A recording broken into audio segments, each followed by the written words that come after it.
Hi. Today we're going to go through examples 1 and 3 for section 3.6 quadratic inequalities.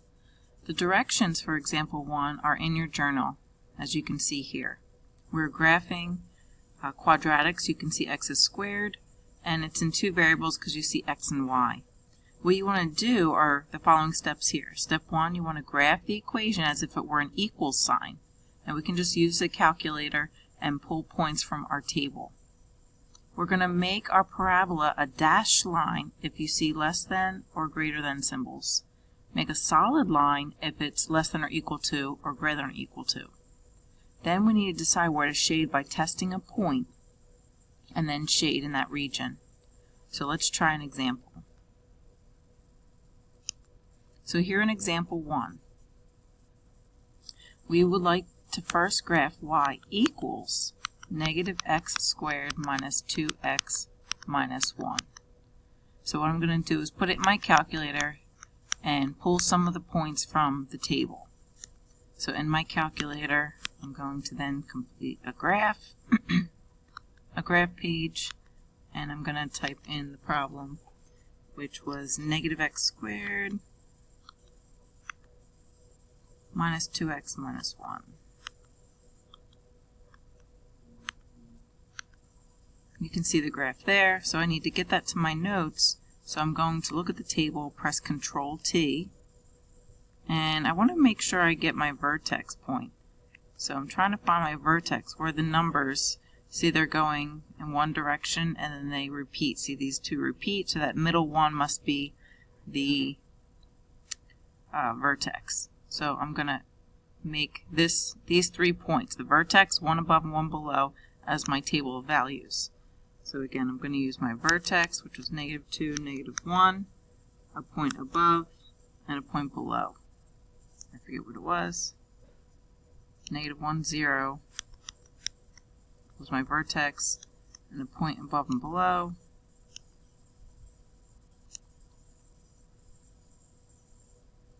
Zero, negative 1. So let's plot those points. Negative 2, negative 1. Negative 1, 0, 0, negative 1. Because the symbol is a less than, we're going to make it a dashed line when I go to connect the dots or draw my parabola. Now we are going to shade either outside the parabola or inside here. So we're going to test a point. I prefer to test the point 0, 0. As long as your graph doesn't go through 0, 0, we can test the point 0, 0. So we're going to plug 0 in for x and 0 in for y. So again, 0 in for the y and 0 in for the x's. And then decide if this is a true or false statement. So I get 0 less than. This is 0, 0. 0 less than negative 1 is a false statement. So if it were true, you'd shade the 0, but it's false, so don't shade the 0. Shade where the 0 is not. And that's the end of example 1. Let's move on to example 2. Example 2 is we're going to be graphing 2 of them. And the solution to example 2 will be where there is double shaded. So in this first example, inequality 1, we're going to graph y equals negative x squared plus 3. Let's throw it in our calculator and pull up a table of values, making sure we get our vertex in the middle. So I'm going to pull up my calculator and plug in negative x squared plus 3. Negative x squared plus 3. And I can hit enter, pull up my table, Control T. And let's look for my vertex, which I know, oh, there it is, 0, 3. Notice these two are the same, so my vertex is in the middle, 0, 3. Let's write that table in our notes. 0, 3 was my vertex, one above, and one below. Let's plot those points. Negative 1, 2, 0, 3, and 1, 2. Because this symbol does not have the line below, it's going to be a dashed line. And then we're going to check where to shade. So I'm going to plug 0 in for the Y and for the X. And decide if this is a true statement. 0 less than 3 is true.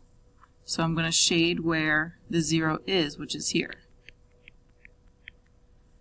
Now let's do the second one. I'm going to graph y equals x squared plus 2x minus 3.